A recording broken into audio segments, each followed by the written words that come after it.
You're watching Byline Wilmington on CBS 10 WILM. Here's your host, Don Ansell. We're back. Bill Rudisil, who is co-owner of the Hammerheads, head coach David Irving, our guest today. We're talking about the Hammerheads are back. So in the past, the organization had some pretty stunning success. You had the U.S. Open Cup came to Wilmington to play. How was all that engineered? Well, obviously the Open Cup, we've had always had a great run in the Open Cup. I remember the first, I think it was in 2000 that we brought, it was then the New York Metro Stars, which is now the Red Bulls. This town was absolutely aesthetic. It was. That sticks out in my mind. It was time. It was a Wednesday night, and it was. And I think that's the biggest crowd we've ever had at Legion Stadium. It was fantastic, and we've always had a run in that. Also, the last year that the team was in existence in 2009, we beat the Chicago Fire. I remember. Yeah, so the city was a fire. Yes, not fire with soccer. Tell us a little about the league, the USL, United Soccer League. Well, the league has really come back strong. Back when we owned it the first time, we didn't get the support that we're getting now. But there are 16 teams this year. And there's 3 in Puerto Rico, 1 in Antigua, 1 in Los Angeles, and then I guess 11 or 12 on the eastern board here. But it's going to be very competitive. I think the teams are financially stronger, and so it looks good for the future. Well, how difficult is it to compete as a new startup, really, with other more established organizations? We've stepped up. You know, we've been in Division 2.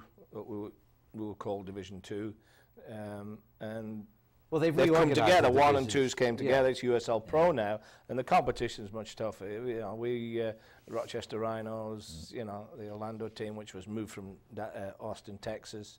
The schedule hopefully will be out before Christmas. And will this new division be sanctioned by the U.S. Soccer Federation? Oh yeah, it has to be. It will be. It has to be. It has to be. You know. Yeah. They govern everything. No? Yeah, they govern soccer. So to be pro soccer in the U.S., you have to be part of that. I was reading some press on the last team, and it said the franchise, and it was called one of the most successful minor league soccer franchises in U.S. history. Well, is that true? We always felt like we ran the club. History. We ran the club as a Division I team, but we were Division II. So I don't know that to be a fact, but I know that they were very flattered and excited that we were coming back. And when we came back and announced, they were happy. We had to go to Atlanta to some meetings, and the ex-president of USL, who's still involved with it, I think paid Bill the best cut. He says, "I wish we had 30 other teams like Wilmington Hammerheads." Really? This is when? When did you? This was back in. It was October. This late October. Yeah. October. Yeah. He compared us to the Green Bay Packers. Yeah. I read that. So that was pretty neat. Yeah. So what are your expectations for this year? Well, obviously, you know, like I make light of this. We don't. When the team folded, you know, at the end of the season, we put everything in storage, soccer balls, equipment. Did you ever expect it to come back? The day when you folded, it's like I had faith and I believed. You did, and I just. It was in the back of your mind. But I think the only way it would come back would be that man sitting over there. Yeah, I believe that from the bottom of my heart, because without Bill and Debbie and his family, this would have not happened. As he knows what's needed. He knows what you have to do. To make this happen. Let's talk about your family, relative to the Hammerheads. What is your? Well, what do you? The first time we ran it inside the Rudisell household, and it wasn't good. It wasn't any money, and then but no, that was the first thing I had to do was get her support. And we're running it as a true business. You know, we have outside accountants, insurance, lawyers, you know, the whole thing. So it's going to be But I mean, run. it takes its toll on family. Oh my goodness, yeah. But she, I mean, she to her stepped up. credit, she loves to go to games She as does. much as I do probably. And then our son played for a couple years for David, and you know, I've got a grandson now that's a year and a half, and so, you know, looking forward to it. And But yeah, it's tough on a family. It takes a lot of time, and but I'm not carrying it home this time so far. Of course, this hasn't started yet. When the players get here in March, that's when the pressure gets on. Yeah. So there's a lot of pressure on us now. But Dave and I have talked, and so many things are going on. I mean, players. He doesn't tell me that much about players. He said, "I'll have you a team," but I know that he's doing a lot. I hear the phone ringing, and all these corporate sponsors, they'll come to fruition. How far along are you in building the team? I just ordered soccer balls yesterday.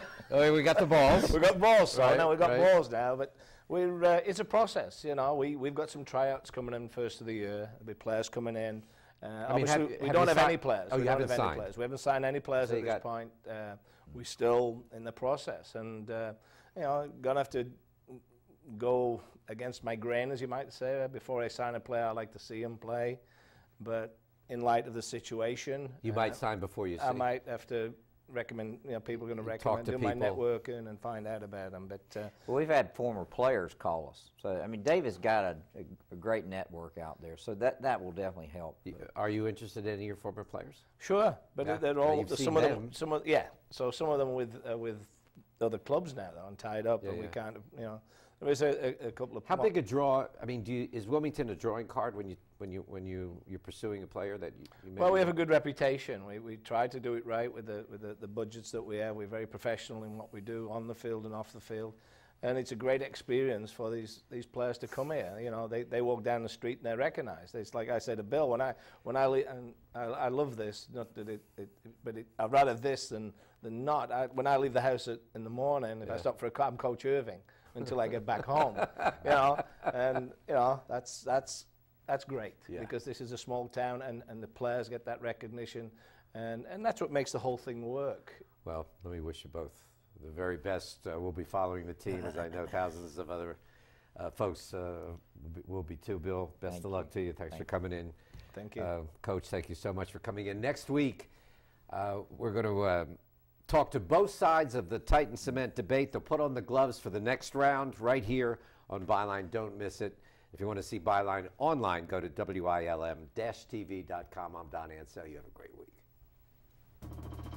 You've been watching Byline Wilmington on CBS 10 WILM. Join us every Sunday morning as we explore the issues that concern you.